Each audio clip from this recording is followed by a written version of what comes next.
My daughter married a young millionaire. Everyone admired them. What a perfect couple.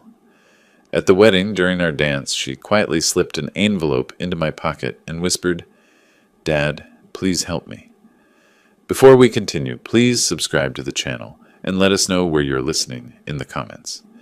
The fork paused halfway to Michael Bradford's mouth. My future son-in-law was staring at my living room wall again, his eyes tracking to the corner where I kept my desk. "You know, James," he said, setting down the fork with theatrical precision, "with your retirement savings just sitting in some bank account earning nothing, I could show you real opportunities. My fintech connections could triple your returns." My daughter Amanda, sitting beside him at my dining table, shifted uncomfortably. Her hand found her water glass. I smiled, the way I'd learned to smile during 40 years of watching people try to sell me forgeries. "That's kind of you, Michael, but at my age, I prefer boring and safe." He laughed, too loud for my small Richmond district dining room. "Boring and safe. That's exactly the problem with your generation. Money should work for you." 6 months ago, Amanda had brought him home for the first time. I remembered standing in this same doorway, watching him park his Tesla with unnecessary drama, the chrome gleaming like a promise. He'd gripped my hand with the enthusiasm of a politician, his watch catching the light. Expensive brand, no scratches, fresh from the store. While Amanda made coffee, I'd watched him survey my house the way auction appraisers examine estate sales, cataloging and calculating. "Successful fintech entrepreneur," Amanda had whispered to me in the kitchen, her eyes bright with hope. "He has an office in the financial district." I'd nodded, noting how his designer suit hung too perfectly, no wear at the cuffs. New money trying to look like old money, except Michael Bradford had neither. Now, 2 weeks before their wedding, he was leaning back in my chair like he already owned it. "I'm serious, James. You could be making real money instead of consulting for whatever you charge. What is it, like $50 an hour?" Amanda's face flushed. "Michael, I'm just saying your dad's worked hard his whole life. He deserves better returns." I stood collecting plates with deliberate calm. "Anyone want more wine?" Michael excused himself to the bathroom. I watched his reflection in the dark window as he paused by my desk, his phone out, angling for a shot of the papers I'd deliberately left visible. Bank statements for my checking account, the one that showed a comfortable but unimpressive balance. He didn't photograph the shelf above, where my stamp album sat dismissed as an old man's hobby. When he returned, Amanda was helping me in the kitchen. Through the partially open door, I heard him on his phone. "85,000 for a wedding," he said, his voice carrying that particular satisfaction of someone who thinks they're getting away with something. The old man's loaded. A pause. Jennifer, probably. His sister, my daughter's new best friend. "Just be patient," a woman's voice confirmed through the speaker. "Amanda's the key." "I know," Michael said. "She trusts me completely." I rinsed a dish, the water running cold over my hands. Amanda was laughing at something on her phone, oblivious, happy. I'd spent $85,000 on their wedding at Meadowood Napa Valley Resort because she'd looked at the venue photos with such joy. I'd written checks for upgrades, for Jennifer's vendor contacts, for every suggestion Michael made while he and his sister exchanged glances I wasn't supposed to notice. After they left, Amanda hugging me at the door with genuine warmth, I sat alone with my stamp collection. The penny black under my magnifying glass was worth $180,000 by itself. The full collection, assembled over 30 years as JS in the international art and collectibles market, was worth $8 million. Michael had glanced at these albums once, made a dismissive comment about old stamps, and never looked again. I pulled out my phone, scrolled to Jessica Martinez's number. My old friend and attorney answered on the second ring. "James, it's late. I need you to keep an ear out about someone," I said. "Don't explain why yet. Just listen." "Who?" "Michael Bradford. Says he's a fintech entrepreneur with an office in the financial district." Jessica was quiet for a moment. When she spoke again, her voice had shifted into lawyer mode. "I'll make some calls." I hung up, returned to my stamps. 40 years in the art world had taught me to spot a fake from across the room. Michael Bradford's performance was good, but not that good. The question wasn't whether he was a fraud. The question was what exactly he was after. I thought about Amanda's text from earlier. Dad, I'm so happy. The wedding was in 2 weeks. I could stop it now, confront them, shut it down. But I'd learned patience in my years of acquiring rare pieces. You don't grab at the first offer. You wait, you watch, you let the other party reveal their full hand. I closed the stamp album, my hand resting on millions of dollars Michael had dismissed as worthless. Whatever he was planning, I'd let it play out, just long enough to see the full picture. Then I'd act. The game was already in motion. Michael just didn't know he was playing against a master. The Meadowood Napa Valley Resort looked like something from a wedding magazine, all oak trees and stone pathways with vineyard views stretching toward the hills. March sunshine filtered through the leaves, warm but not hot. Perfect weather that money can't buy but luck sometimes provides. 180 guests filled the reception hall, champagne glasses catching light, laughter rising in waves that should have felt joyful. I stood at the edge of the dance floor, watching my daughter Amanda in her wedding dress, and felt the wrongness of it all settle in my chest like a stone. She looked beautiful, radiant even. The dress fit perfectly, her hair swept up the way she'd planned for months. But when the band started playing and the guests cleared the floor for our father-daughter dance, I saw what no one else did. Her hands were trembling as she placed them on my shoulders. "Dad," she whispered, her smile frozen for the cameras. I took her hand, began the slow rotation expected of us. 200 eyes watching, $85,000 creating this perfect moment, and Amanda's fingers shaking against mine like bird wings. She leaned close, her voice barely audible over the music. "Read it when you're alone. Please, Dad." The envelope slipped into my jacket pocket so smoothly that I almost missed it. Her eyes met mine for a fraction of a second. Desperate, apologetic, terrified. I kept dancing, kept smiling, finished the song. Then I kissed her forehead and walked with measured steps toward the restroom, my heart hammering against my ribs. The lock clicked. I braced my hands on the marble counter, pulled out the envelope with fingers that had gone suddenly cold. Hotel stationery. Amanda's handwriting, shaky but clear. "Dad, help me. 3 days ago, I overheard Michael on the phone with Jennifer. He said he's marrying me for your money, that I'm an easy target, and that after the wedding, he'll convince me to put you in a nursing home to access your savings." I didn't know what to do. Everything's paid for, everyone's here. Please stop this. I read it twice. In the mirror, my reflection changed. Something shifted behind my eyes. A hardness that hadn't been there in 15 years, not since I'd stepped away from the art world's brutal negotiations and chosen a quiet life for Amanda's sake. I remembered teaching her to dance when she was 7, her small feet balanced on my shoes, trusting me to keep her safe. That trust had never wavered, not when her mother left, not through all the years of modest living while I hid what I really had, not even now when she could have run, could have canceled everything herself. She'd trusted me to protect her. One more time. I folded the note with precise movements, tucked it back in my pocket, straightened my tie. When I opened the bathroom door, I was someone different, someone Michael Bradford should have researched more carefully. The reception hall buzzed with conversation and clinking glasses. I found Michael at the bar, surrounded by 3 friends in rental tuxedos, all of them laughing at something he'd just said. "Old man's money well spent, right?" Michael's voice carried over the crowd. "At least the free booze is top shelf." His friends laughed. One of them clapped him on the shoulder. "You're terrible, Bradford." "I'm smart," Michael said, grinning. "There's a difference. I give it 6 months before we have full access to his accounts. Amanda'll sign anything I ask." I was standing 10 feet behind him. Several guests had noticed me, their expressions shifting from amusement to discomfort. Michael didn't see their faces change, too drunk on his own cleverness and expensive whiskey. I walked to the stage where the band had set up. The microphone was there, waiting. I picked it up. The music stopped, mid-note. Silence crashed over the reception hall like a wave. "This wedding is canceled." My voice came out calm, cold, absolute. "Immediately!" 180 faces turned toward me. Michael's confusion was almost comical. His mouth open, glass halfway to his lips, his brain trying to process what was happening. "I have information that makes this marriage impossible." I let the words hang there, let them sink in. "Amanda, come with me."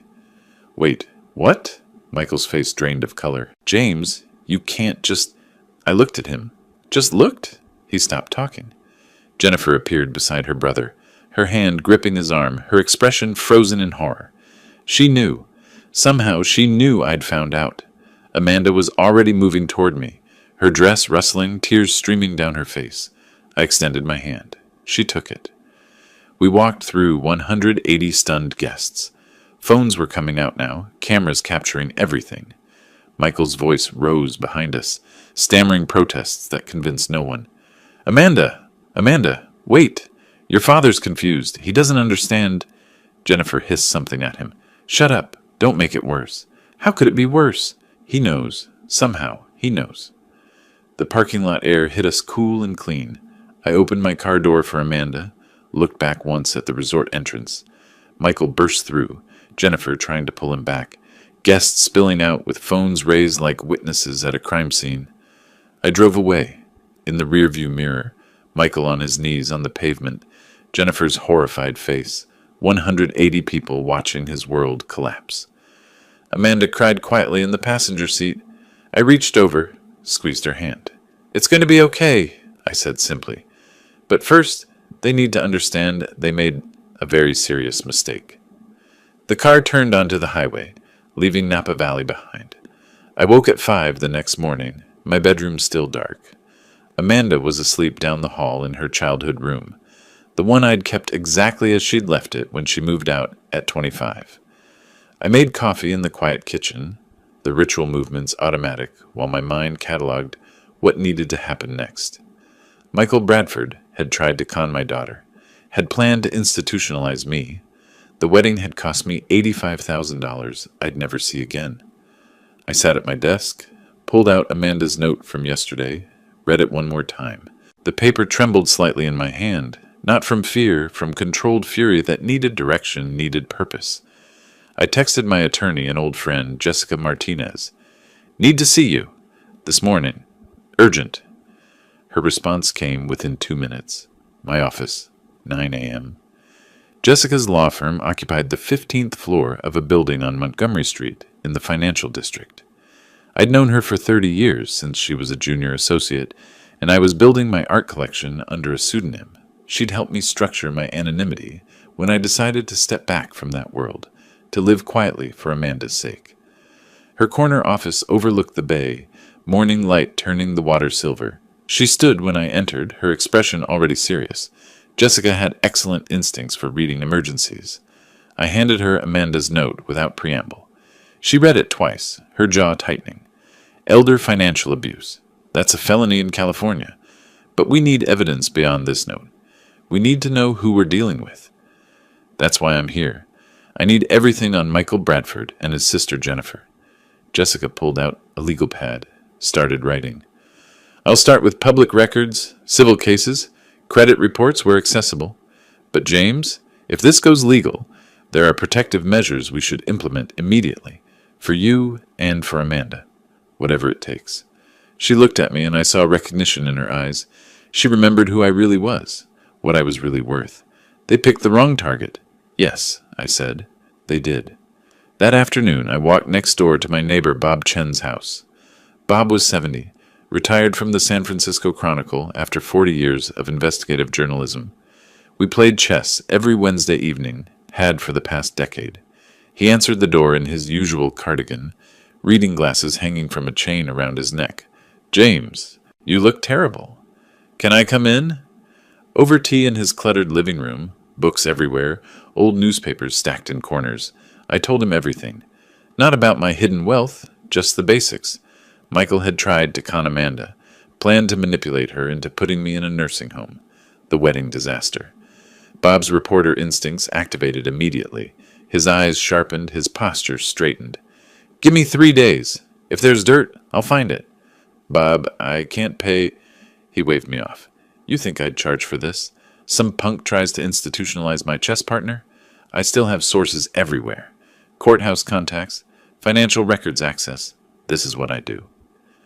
The next 2 weeks moved with brutal efficiency. Jessica called on day 4. Michael has 3 outstanding business loans totaling $1.5 million, all with different institutions. Bob stopped by on day 7 with a printout from a Nevada contact. Las Vegas casino debts. $800,000 through a high roller line of credit he defaulted on. Jessica again, day 9. IRS tax liens. $300,000. And Jennifer Bradford has $400,000 in debts from failed real estate deals. Bob delivered his full dossier on day 12, setting a manila folder on my kitchen table with satisfaction. The Tesla, leased. The financial district office, $500 a month for a co-working desk. His startup filed bankruptcy 14 months ago. And here's the interesting part. He was engaged 2 years ago to a woman from a wealthy Marin County family. Engagement ended suddenly with a sealed settlement. I opened the folder, studied the documentation, tax records, business filings, court documents, credit reports obtained through Bob's various legitimate channels. Michael Bradford's entire fraudulent life laid bare in 50 pages. There's a pattern, I said quietly. Oh yeah, this isn't his first rodeo. You want me to push deeper? Not yet. Let me think about how to use this. By mid-April, I sat in my home office with evidence folders spread across my desk. Jessica visited that evening with legal strategies, restraining orders, fraud documentation, protective measures for my assets. Bob had brought me contact information for his old colleagues, still working at Bay Area newspapers, people who specialized in business fraud stories. I studied Michael's photo from a Facebook printout Bob had included. Young, handsome, confident smile. The smile of someone who thought he was cleverer than everyone around him. You thought I was just an old man with some savings, I said to the photo. Big mistake. Amanda appeared in the doorway with tea. Dad? You've been in here for hours. I closed the folders. Just some paperwork. She set the cup beside me, hesitated. Are you okay? You've been so quiet. I'm gathering information. When you move against someone, you need to know everything. Move against? What are you planning?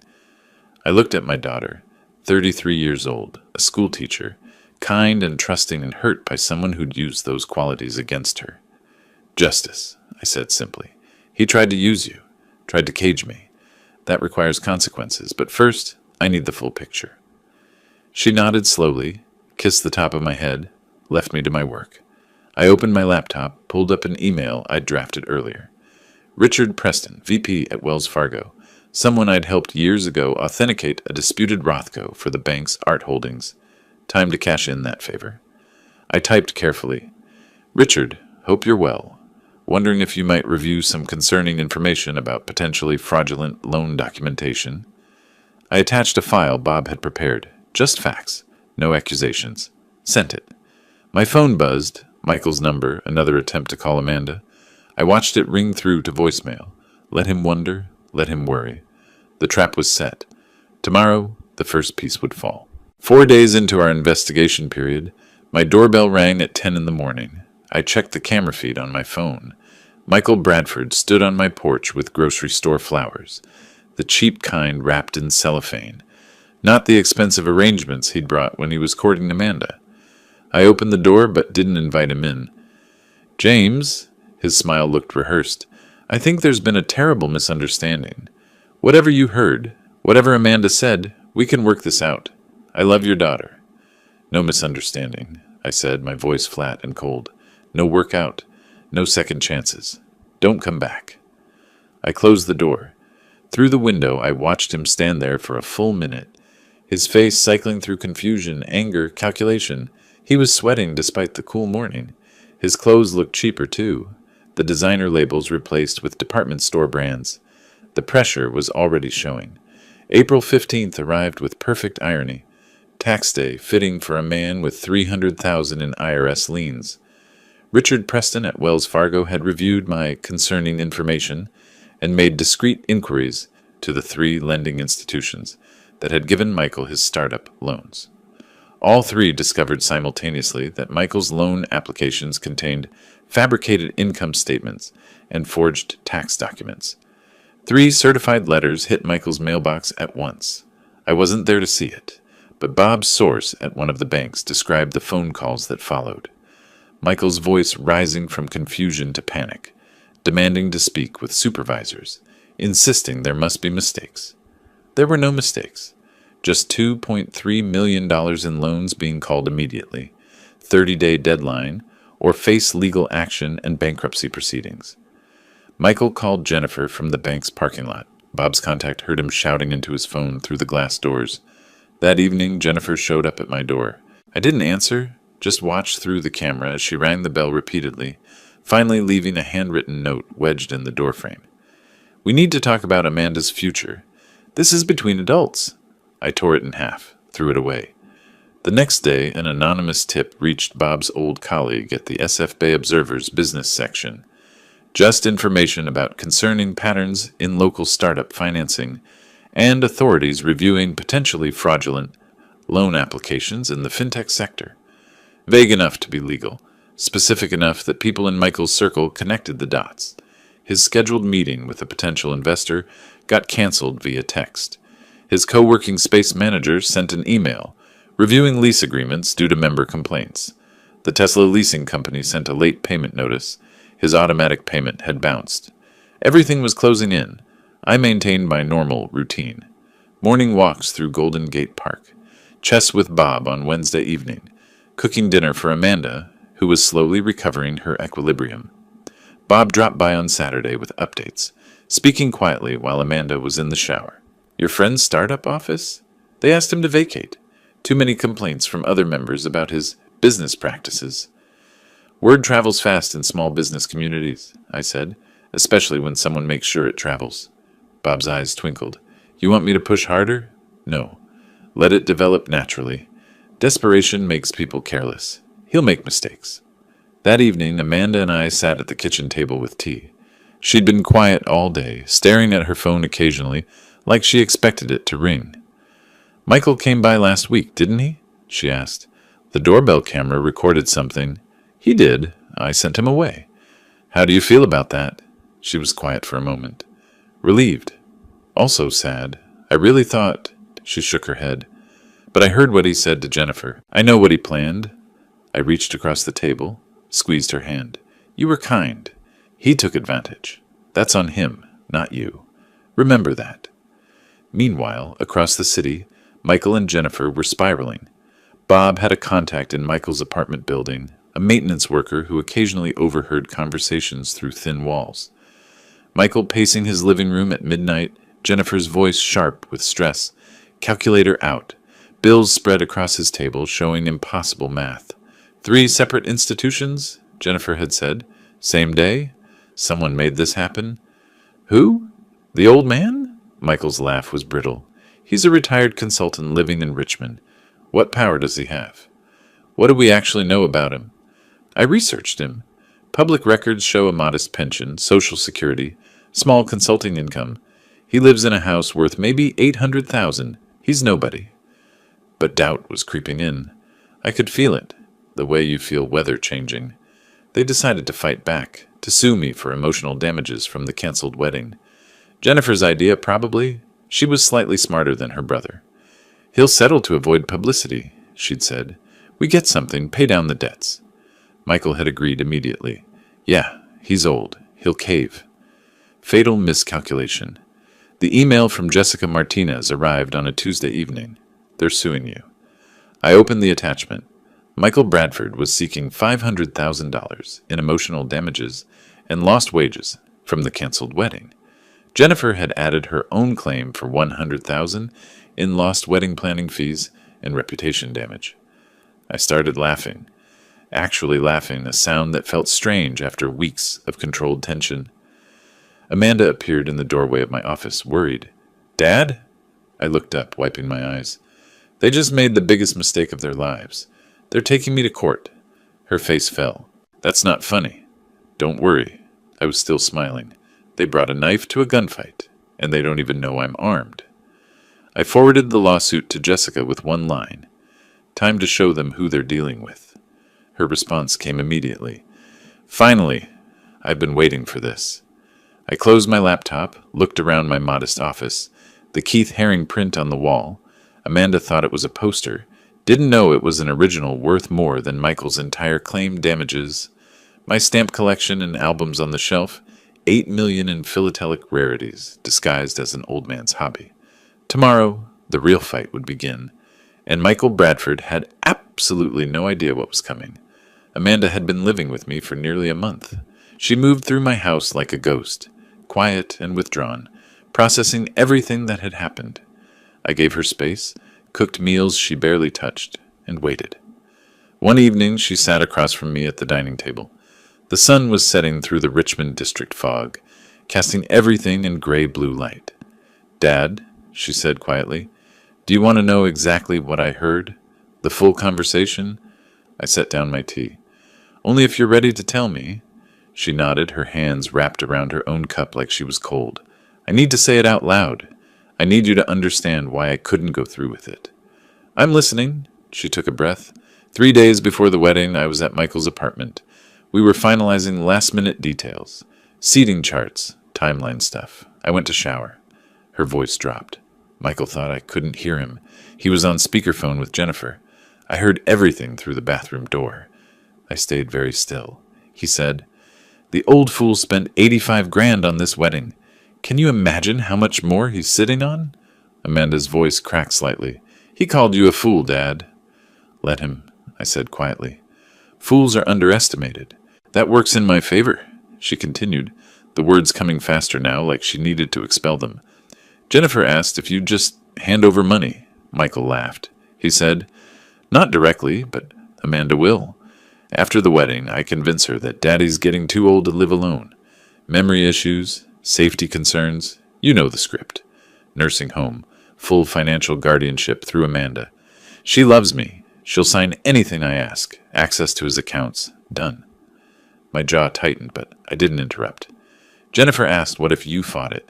Michael said, "Then we lawyer up. Competency hearing. The guy's 65, lives alone, no other family. Easy case. Amanda gives me power of attorney. We're golden." Amanda was crying now, quietly. "I stood in that shower, Dad. The water went cold. And I listened to the man I loved plan to cage you like an animal, to use me to do it." I moved around the table, pulled her close. She sobbed against my shoulder, the first real cry she'd allowed herself since the wedding disaster. "The next 3 days were the worst of my life," she whispered when she could speak. "I couldn't tell anyone. Everything was paid for. Everyone was coming. You were so happy for me. I kept thinking maybe I'd misheard. Maybe there was some explanation, but I knew. I knew what he was." "You saved both of us," I said firmly. "You were brave when it mattered most." She pulled back, wiping her eyes. "That note. I wrote it 12 times. The dance was my only chance. I knew if anyone could fix this, it was you." We sat in silence for a moment. Then I made a decision. "Amanda, there's something you should know about me, about who I was before you were born." I took her to my study, a room she rarely entered, respecting it as my private space. I opened a cabinet, revealing authentication certificates, insurance documents, auction records. For 25 years, I was known as JS in the art world, a legendary dealer and collector. I built one of the most valuable private modern art collections on the West Coast. She stared at the documents, not understanding yet. I pointed to the herring print above the fireplace. "That's not a poster. It's an original, worth about $2.5 million. Her eyes went wide. I opened the stamp albums on my shelf. "This collection is worth $8 million. The total value of everything I own, including some pieces in storage, over $50 million. Amanda sat down hard in my desk chair. $50 million? After your mother passed, I chose to live modestly. I wanted you to grow up normal, not spoiled, not a target." I smiled without humor. "Though you became one anyway." She started laughing, a slightly hysterical sound mixed with tears. "He was going to steal from you. He thought you had maybe $500,000 saved, and you actually have considerably more." "Yes. He has no idea who he's actually dealing with." "Not yet," I said. "But he will. When the time is right, everyone will know." She looked at me with new eyes, seeing not just her father, but someone else entirely, someone capable of things she'd never imagined. "What are you going to do?" I thought about Michael Bradford's voice on that recording, planning to lock me away, planning to use my daughter's love as a weapon. What I should have done the moment I suspected something was wrong. I'm going to make sure he never tries this with anyone else's family, and I'm going to teach both of them that wisdom beats youth every single time. "How can I help?" I smiled. Document everything. If he contacts you, record it if legal, or write down exactly what was said. I already started. After the wedding, he called 5 times before I blocked him. I saved the voicemails. The texts, too. Smart? That's exactly what we need. You're stronger than you think, sweetheart. She hugged me again, this time not crying, but fierce. Dad, I'm sorry. I brought him into our lives. Stop. You fell in love with who he pretended to be. He's a professional con artist. That's not your fault. But what if he tries again? With someone else? I held her at arm's length, looked her in the eye. He won't. By the time I'm done, Michael Bradford won't be able to con a fortune cookie. I promise you that. Later that night, after Amanda had gone to bed, emotionally exhausted but also relieved, I sat alone in my study. My phone showed Michael's blocked texts to Amanda, each one more desperate than the last. The final one sent that morning. Amanda, please, I need to talk to you. Your father has no idea what he's started. I have rights too. My phone buzzed. Email from Jessica Martinez, sent late. Heads up, they filed against you today. Lawsuit for $500K emotional damages. Jennifer added $100K. Documents attached. This is actually perfect for us. I opened the attachments, read through Michael's legal complaint. Emotional language about traumatic public humiliation, broken promises, elderly man's irrational behavior. I read it twice, then started to laugh. A real laugh, genuine and dark. Michael thought threatening legal action would scare an old man into settling. Thought $500,000 would make me go away quietly. He had no idea he'd just handed me the perfect weapon. I forwarded the documents to Bob. You're going to enjoy this. Then I texted Jessica. Let's destroy them. I sat in a room worth tens of millions and thought about a con artist who'd tried to cage a lion. Tomorrow, the real game would begin.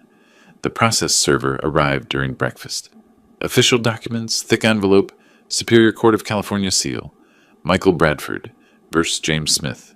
Claim $500,000 for intentional infliction of emotional distress. Breach of promise. Public humiliation. Jennifer Bradford's addendum. $100,000 for lost wedding planning fees and professional damages. Amanda watched nervously as I read through the complaint. I was calm. Too calm. I called Jessica. They sued me. Her voice was gleeful. I know. I already have the documents. Can you come to my office in an hour? We're going to have some fun.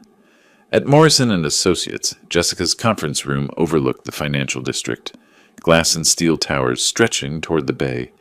She spread Michael's lawsuit across the polished table. This is the best gift they could have given us. Her eyes gleamed with professional satisfaction. By filing suit, they opened the door for discovery. We get to subpoena everything. Bank records, communications, past relationships, and we counter with elder financial abuse charges. That's a felony in California. How fast can you move? I already filed for an emergency restraining order this morning. Hearings this afternoon. Judge is going to love this. She pulled out Amanda's recording transcript, the evidence Bob had compiled. Documentation of Michael's debts. We're countersuing for $5 million, Jessica said. And yes, I'm serious.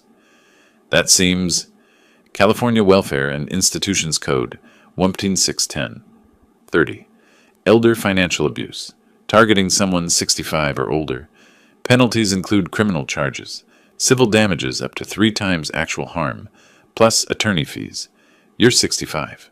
He planned to institutionalize you for your money. We have it on recording. $5 million is conservative. By 3 that afternoon, we stood in Superior Court. Michael and Jennifer appeared with an attorney who looked like he'd taken the case that morning. Cheap suit, disorganized papers, the unmistakable air of someone realizing he was outmatched. The judge reviewed Jessica's emergency filing, Amanda's note, the recorded conversation transcript, evidence of Michael's debts, fraudulent loan applications, the pattern with his previous ex-fiancée. Michael's attorney tried to argue this was a private family dispute. The judge cut him off. This is alleged elder abuse. California takes this seriously. She looked directly at Michael. Mr. Bradford, I've reviewed the evidence.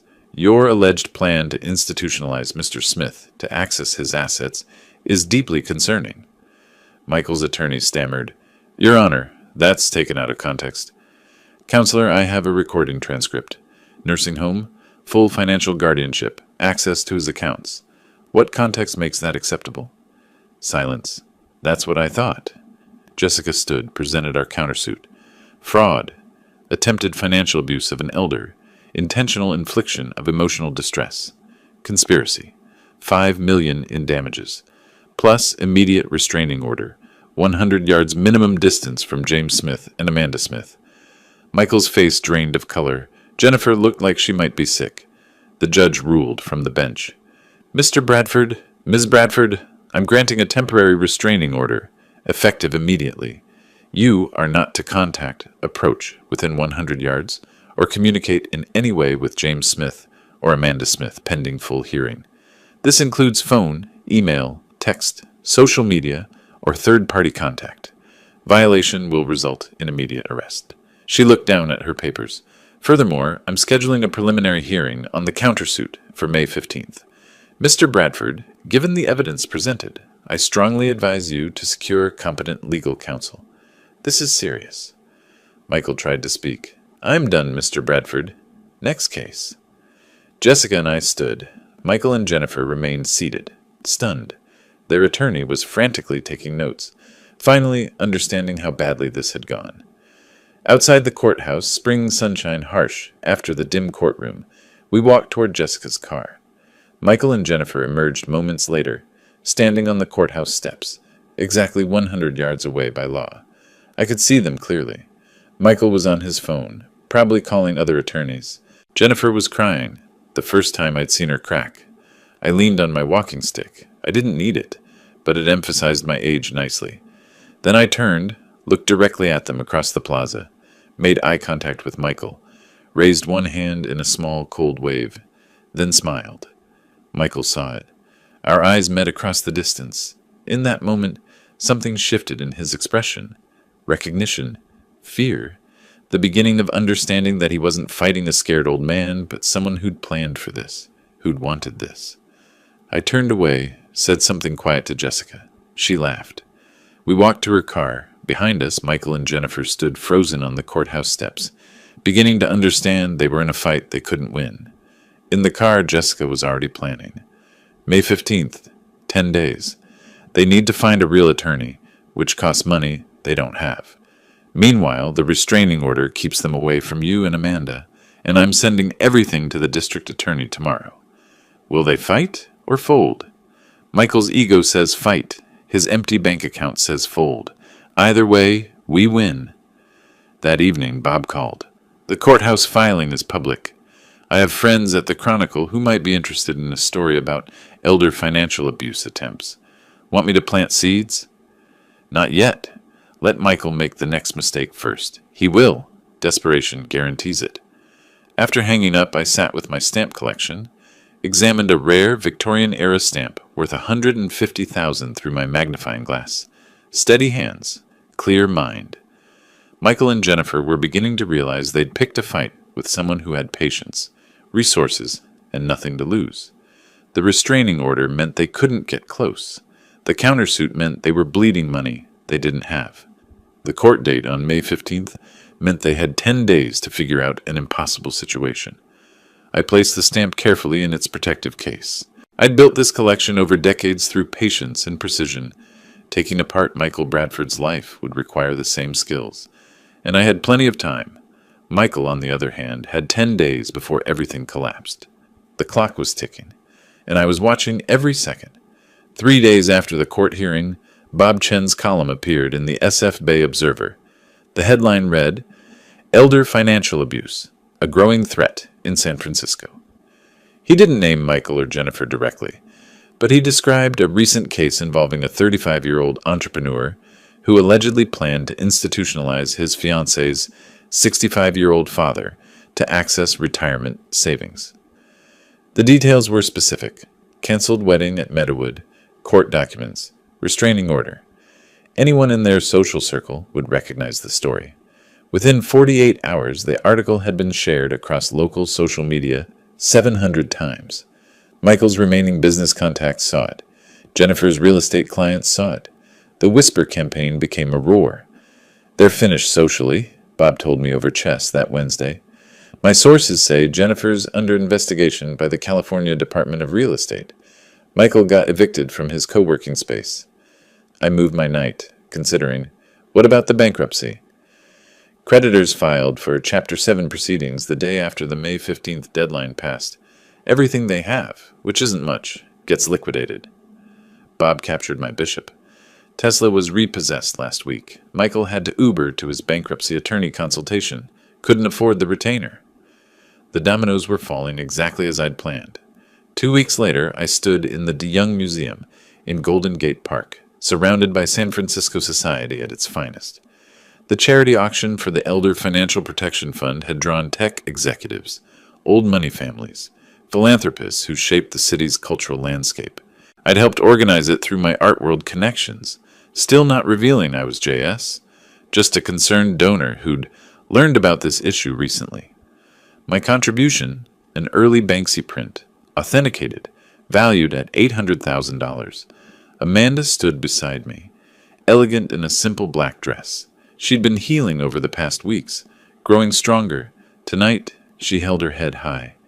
"Dad," she whispered, "half the people here are staring at us." Let them. We're supporting an important cause. During the speeches, a speaker told a story remarkably similar to mine. A man in his 30s who'd planned to institutionalize his girlfriend's father to steal retirement savings. No names given, but people in the room connected the dots. I'd arranged it through the organizers. I saw the looks, the knowing glances, the whispered conversations. Michael and Jennifer weren't here, of course, but they'd see the social media posts tomorrow, the photos of the glittering crowd, the Banksy piece, the people discussing elder abuse with pointed implications. "That Banksy you donated," Amanda said later, examining the auction catalog, "that was worth $800,000? According to the estimate. Michael thought you had maybe $500,000 total. You just gave away more than that." I smiled. It went to a good cause. And it made a point. The next morning, Jessica called with updates. Michael and Jennifer both filed bankruptcy separately. Smart move on Jennifer's part. She's trying to distance herself from him legally. What about our countersuit? Bankruptcy court takes precedence, but our judgment stands. They'll never be able to pay it, but it follows them forever. Credit destroyed, employment impacted. They'll feel this for years. I'm not trying to collect money from them. I'm trying to make sure they never do this again. Mission accomplished. No bank will touch them. No legitimate employer will hire them for any position of trust. Bob's sources reported their deterioration in detail. Michael and Jennifer had moved in together temporarily. Both broke, both unemployed, sharing his studio apartment. The arrangement lasted 2 weeks before it exploded. "They're screaming at each other nightly," Bob told me. "My contact in the building says the neighbor filed a noise complaint." I don't take pleasure in their suffering. You shouldn't. But you should know. Jennifer moved out yesterday, crashed with a friend in the sunset. The partnership is over. They're blaming each other. Predictable. Shared guilt destroys relationships. They couldn't face what they'd done together. Then Michael's letter arrived. Amanda brought it to me, her expression uncertain. It came through Sarah, my friend from teaching. He asked her to give it to me. He's not supposed to contact me directly because of the restraining order. I read it. Emotional, well-written, manipulative. Michael claimed Jennifer had pushed him into everything, said his feelings for Amanda were real, begged for one meeting to explain. Amanda watched my face. I'm thinking about meeting him, just to give him closure. Every protective instinct screamed no. Absolutely not. It was dangerous. He'd manipulate her. But I remembered Jessica's advice from weeks ago. You can't shield her forever. She needs to make this choice and see who he really is. I made a difficult decision. You're an adult. This is your choice. But if you meet him, it's in a public place during daylight, and I'll be close by. She nodded slowly. Blue Bottle on Hayes Street, Saturday afternoon. I called Bob. I need you at the cafe. Discreet. Recording device for safety. Already planning it. To Jessica. The restraining order, if Amanda initiates contact, that's legal. Yes, but if he becomes threatening, it's grounds for arrest. I'll have SFPD aware of the situation. Saturday arrived. I positioned myself across from Blue Bottle in my car where Amanda could see me through the window.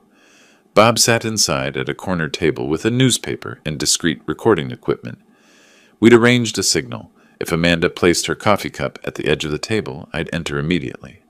Through the cafe window, I watched Michael arrive first. He looked terrible.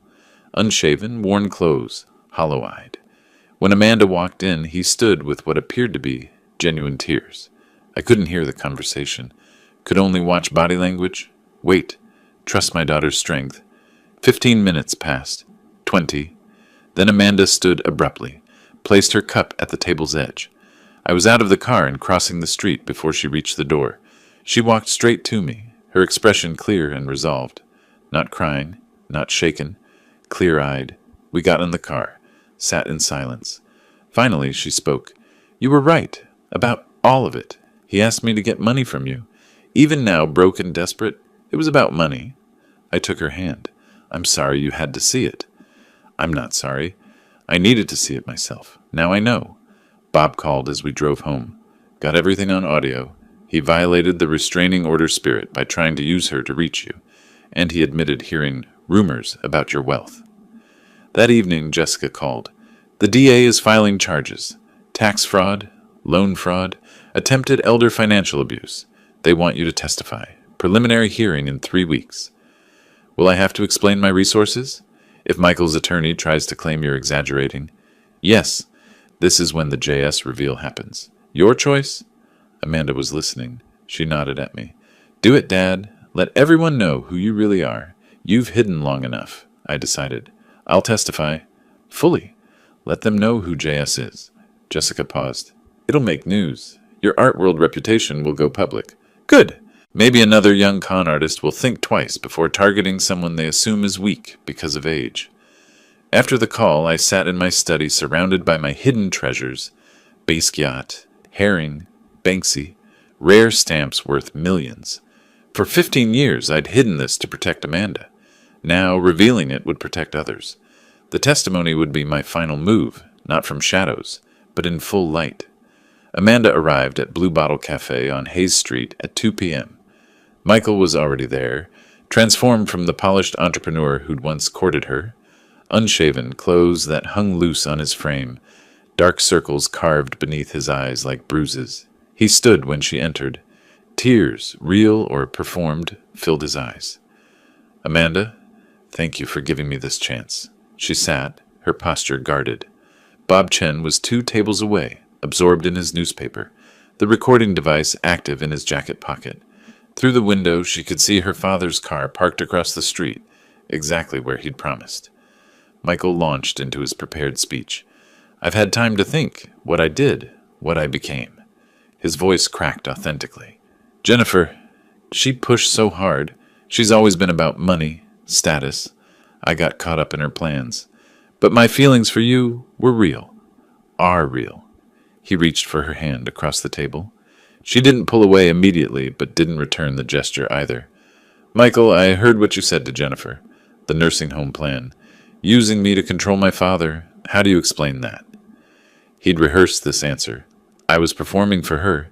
She was pressuring me, said if I didn't have a concrete plan, she'd back out of helping with wedding expenses. I said what she wanted to hear. I never meant it. Almost convincing. Amanda's expression softened slightly. The note I gave my father, that was the hardest thing I've ever done. I loved you. And I love you. Michael leaned forward, intensity replacing tears. We can start over. Maybe not here, not in San Francisco, but somewhere. I'll rebuild my life. I'll prove to you. Then he made the mistake. Your father. He's not what he seems, is he? I've heard things. Rumors about money, art, collections. Is it true? His eyes sharpened despite the performance of contrition. Because if it is, Amanda, if you just talk to him, explain that I've changed, that I need help getting back on my feet. It wouldn't be for me. It would be for us, for our future. The moment crystallized for Amanda with perfect clarity. She stood calmly, placed her coffee cup at the table's edge, the prearranged signal, and spoke with a steadiness that surprised even her. It was never about me, not 6 months ago, not at the wedding, not now. You don't love me, Michael. You love what you think you can get through me. Michael's facade cracked like dropped porcelain. He stood, his voice rising. Amanda, wait. You don't understand the pressure I'm under. Your father destroyed me. He has millions, millions, and he's letting me starve. People in the cafe turned to stare. I just need a chance. Just some help. Amanda walked toward the door, her voice carrying across the suddenly quiet space. Don't contact me again. Don't write. Don't call. We're done. She crossed the street to her father's car, got in the passenger seat. They sat in silence while she processed what had happened. Finally, she spoke. You were right about all of it. He asked me to get money from you. Even now, even after everything, it was about money. James covered her hand with his. I'm sorry you had to see it, but I'm proud of you for facing it. I'm not sorry. I needed to see it myself. If I'd just taken your word, part of me would always wonder. Now I know. His phone rang as they drove home. Bob's voice was quietly satisfied. Got everything on audio. He violated the restraining order spirit by trying to use her to reach you, and he admitted investigating your wealth. This is usable. Keep it safe. After Amanda left the cafe, Michael returned to his studio apartment, rage and humiliation burning through the careful performance he'd constructed. He called Jennifer. She knows about the money. Someone told her that old man is rich, really rich. We targeted the wrong level. We should have gone bigger, planned better. Jennifer's voice cut through like glass. We? There is no we. You ruined this? Even at the cafe, you couldn't help yourself. You had to ask about money. Mutual friends saw the whole thing. You're pathetic. This was your idea. You found Amanda. And you executed it badly. I'm done, Michael. Don't call me again. Her voice went cold. When the DA's office calls, I'm cooperating. I'm not going down for your mistakes. She hung up. Michael sat alone in the apartment that had become his prison. Everything lost. Money, reputation, his sister. Any chance of salvaging anything. His phone rang. Public Defender's Office returning his call about the IRS investigation. Mr. Bradford, I've reviewed your case. The evidence of fraudulent loan applications is substantial. Tax evasion charges are likely. You're looking at potential jail time. The walls were closing in. That evening, Jessica called James with the news he'd been expecting. The DA is filing charges. Tax fraud, loan fraud. They want you to testify at the preliminary hearing. 3 weeks, July. Will I have to explain who I am? My resources? If Michael's attorney tries to claim you're just a vindictive old man exaggerating the threat?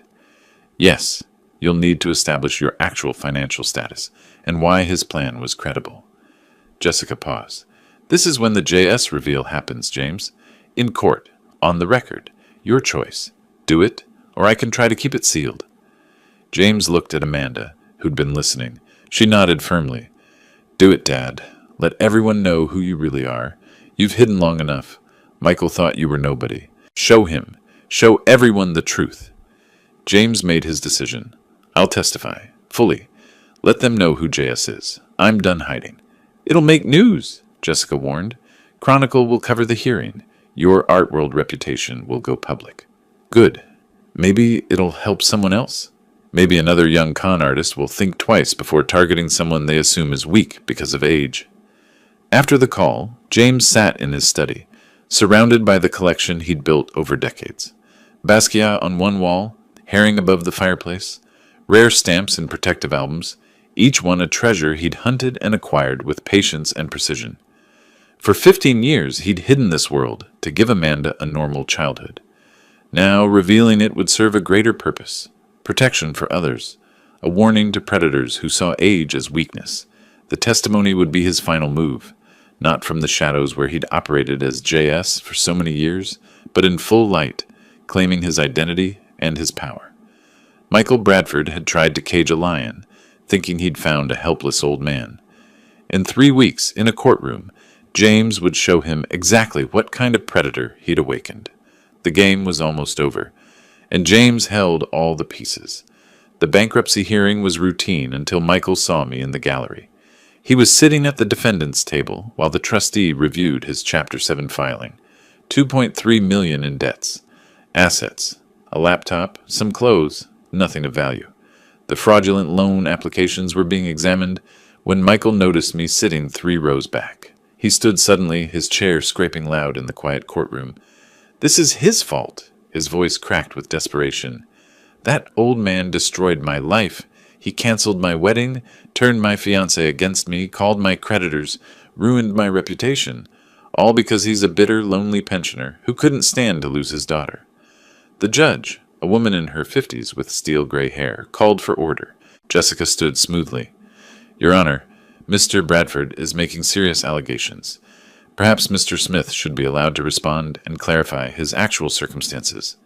The judge studied me. Mr. Smith, please approach the witness stand. I walked forward, was sworn in, took my seat. Michael glared at me from his table, breathing hard. Mr. Smith, the judge said, please explain your relationship to this case. I spoke calmly, deliberately. I'm James Smith. I'm 65 years old. I live in Richmond District, San Francisco. For the past 15 years, I've lived modestly to give my daughter a normal childhood. I paused. But Mr. Bradford is mistaken about who I am. Michael leaned forward. In the art world, I'm known as JS. For 25 years, I was one of the most active dealers in contemporary art on the West Coast. I built a private collection valued at over $50 million. The courtroom went silent. Michael's mouth fell open. I continued, my voice steady. Mr. Bradford targeted my daughter believing I was a vulnerable pensioner with modest savings. He planned to institutionalize me to access what he thought was maybe $500,000. I looked directly at him. He had no idea. My collection includes works by Basquiat, Haring, early Banksy pieces. My philatelic collection alone is worth $8 million. The painting Mr. Bradford walked past in my living room every time he visited? An authenticated Keith Haring worth $2.5 million. He thought it was a poster. Jessica approached with a folder. Your Honor, documentation. Authentication certificates, insurance policies, auction records. The judge reviewed the papers. Michael's face cycled through horror, humiliation, rage. He stood again, shouting, You had $50 million, and you let me think. You were playing me the whole time. Jessica's voice was ice. No, Mr. Bradford, you were playing yourself. Mr. Smith was living his life. You chose to target him and his daughter. The judge cut in sharply.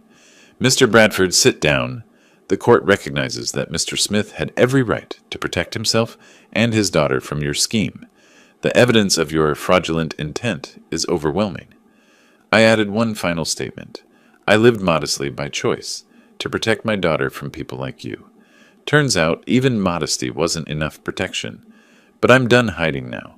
The world can know who I am, because people need to understand that age doesn't equal vulnerability, and that underestimating someone based on appearances is always a mistake. The courtroom erupted with whispers.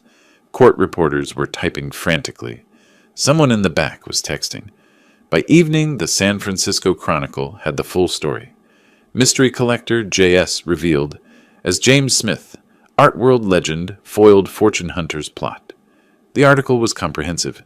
The canceled wedding, Michael's scheme, the bankruptcy. My collection with photos of the Haring, selected stamps, a Basquiat, quotes from art world figures expressing excitement about finally knowing J.S.'s identity. My phone rang constantly. Interview requests, art publication features, museum exhibition proposals. Bob stopped by that evening, grinning. You're a celebrity now. How does it feel? Strange. I hid for 15 years. Now everyone knows. I poured us both whiskey. But maybe that's right. Maybe transparency is better protection than secrecy.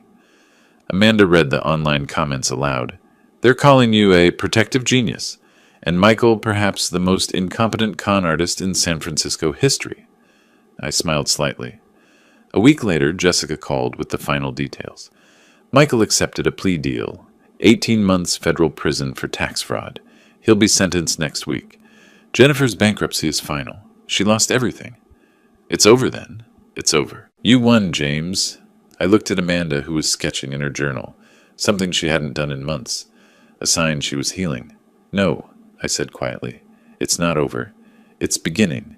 Now we figure out what comes next, how we use this to help others. 2 letters had arrived that afternoon, one from a minimum security facility, one from an East Bay address. Amanda had seen the return addresses. They wrote to you, she'd said. I'd set them aside on my desk. Not today. Let them sit. Some conversations require the right timing. Now, in the evening quiet, I looked at those envelopes. Michael and Jennifer, writing from their separate defeats. Tomorrow, I thought. Tomorrow I'd read what they had to say. Tonight, I sat with my daughter and watched her sketch, and felt something I hadn't felt in 5 months. Peace. 3 weeks passed before I opened the letters. It was a Saturday morning, late August. Amanda brought me coffee and said quietly, "Are you going to read them?" I picked up the first envelope. Michael's handwriting, return address from federal prison. "Mr. Smith, I'm writing this from a place I never imagined I'd be. 18 months feels like forever when you have nothing but time to think about your mistakes. I was blinded by greed. I looked at you and saw a target instead of a person. I looked at Amanda and saw access instead of the woman I claimed to love. You were right to stop the wedding. You were right about everything. You gave me a lesson I'll never forget. I don't expect forgiveness. I don't deserve it. But Amanda deserves to know I understand what I did to her, and I'm sorry. I hope she finds someone worthy of her. It was never me." Jennifer's letter was shorter, written on cheap paper. "Mr. Smith, I've lost everything. My license, my career, my savings, my brother, my reputation. I'm working in a call center making $11 an hour. Some mornings I don't want to get up. But I do, because I have to live with what I've done. You had every right to stop us. We planned something cruel, and thought we'd get away with it because you were older and seemed alone. We were wrong about your circumstances, but more importantly, we were wrong about who you are as a person. Thank you for not destroying me completely when you could have. I'll spend years paying my debts, but at least I'm free. That's more than I deserve." Amanda asked, "What will you do?" I thought carefully. Then I wrote 2 responses. To Michael, "Your apology is accepted. Use these 18 months to become someone different. The doors to my life and Amanda's are closed permanently, but the doors forward are always open if you choose to walk through them honestly. Learn from this." To Jennifer, "Your apology is accepted. Rebuild your life with integrity. Stay away from my family, but know that I don't wish you continued suffering. What you did was wrong. Your consequences are appropriate, but consequences aren't forever. Character changes are. Choose to be better than you were."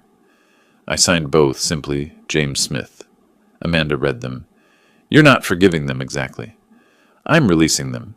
There's a difference. Forgiveness would mean restored relationship. I'm not offering that. But I'm acknowledging their apologies and telling them to move forward. Justice doesn't mean I have to hate them forever. They paid the price. Now they need to do something useful with whatever comes next." That evening we attended the charity exhibition at the De Young Museum. My collection was displayed with full authentication and provenance. The herring from my living room, several Basquiat works, the early Banksy, selections from my rare stamp collection under glass. Each piece had a small placard showing its value. The exhibition was titled "Wisdom and Worth, Protecting America's Seniors." I gave a short speech to the assembled crowd, San Francisco Society, collectors, elder advocacy groups, media. I hid this collection for 15 years to protect my daughter. Then someone tried to use my daughter to steal from me anyway. I'm showing you this tonight, not to boast, but to make a point. Appearances deceive. Age doesn't mean vulnerability. Kindness doesn't mean weakness. Don't underestimate people, and don't prey on those you think can't fight back. Sometimes they fight back perfectly. Applause filled the gallery. Later, I watched Amanda talking with Jacob, the young museum curator who'd helped organize the show. Early 30s, genuinely enthusiastic about art, asking intelligent questions about provenance and collecting philosophy. They'd been seeing each other for a few weeks. I'd noticed but said nothing, letting her make her own choices. He was explaining the significance of a Basquiat piece, and Amanda was smiling. Really smiling. Not the forced smile she'd worn with Michael. Bob approached, following my gaze. "That's the curator, right? He seems better than the last one." "Substantially better. He hasn't asked about my net worth once." Bob laughed. "Low bar, but fair." Jessica joined us. "So JS, now that you're public, what's next?" "I'm thinking about making this fund permanent. Maybe establishing a foundation, using the collection to teach people about protecting themselves. Seems like a better legacy than sitting in my living room." The exhibition ended. Amanda and I drove home together. "I'm proud of you, Dad. You could have just called the police. Instead, you taught them a lesson they'll never forget, protected other people from them, and turned it all into something positive. I had resources they didn't expect. Not everyone does. That's why the fund matters, helping people who don't have $50 million to protect themselves. At home, I returned to my study, pulled out a new acquisition, a penny black 1840 stamp I'd purchased at auction for $300,000. I examined it through my magnifying glass, the detail incredible even after 185 years. I thought about the past 5 months, the canceled wedding, the investigation, the legal battles, the JS reveal, the victory, but mostly I thought about Amanda, safe, healing, learning to trust again but more carefully. The stamp went into its protective sleeve. The album closed. Life continues. I'm no longer hiding. The people who tried to use me are living with the consequences of underestimating wisdom, experience, and a father's love. The best revenge, I realized, wasn't destroying them. It was living well, openly, and making sure they could never do it again. That's justice. That's enough. Through the window, San Francisco lights twinkled in the dusk. Somewhere in that city, Michael sat in prison learning hard lessons. Jennifer worked late at a call center. They were living with consequences, but they were living. That's grace. The album on the shelf contained millions in stamps. The walls held millions in art. But the real treasure was in the next room. My daughter, safe and happy and wise now. That's the victory that matters. I turned off the study light and walked toward the sound of Amanda's laughter. If you liked this story, please like this video, subscribe to the channel, and share your impressions of this story in the comments. To listen to the next story, click on the box on the left. Thank you for watching.